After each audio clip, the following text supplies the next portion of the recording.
Weligaa ha yaabin haddaad maqasho Mordana Football, waayo tan kubadda cagtu way ka weyn tahay. Waxaad fahmi doontaa markaad qisada dhammaystirato.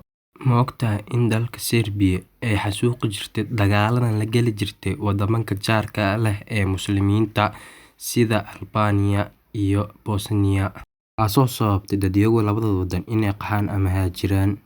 Dadyowgii haajiran waxaa ku jira labada laacib ee caanka ah Xhaka iyo Shaqiri, kuwaasoo u dhashay dalka Albania laakiin u ciyaara xulka qaranka Switzerland.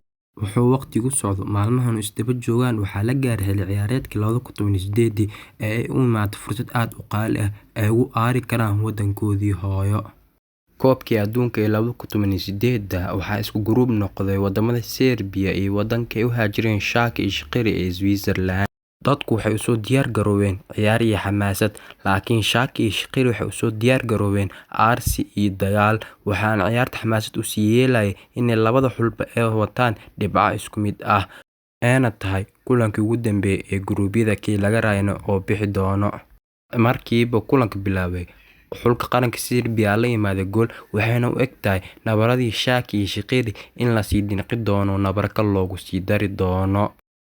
daqiiqadii 50aad, Xhaka ayaa sameeyay falcelin isagoo riday sawaariikhda iskaga gudubta wadamada, kadib ayuu sameeyay akshinka shimbirta ee matalaya xulkiisa qaranka ee Albania.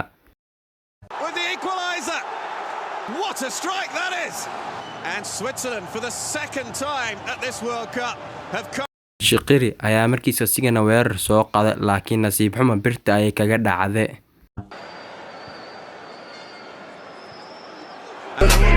I twinkle makes this, you know. It sounds cold. Baby, when I come to London, come chill with a real Albanian. I started in the streets with nothing to.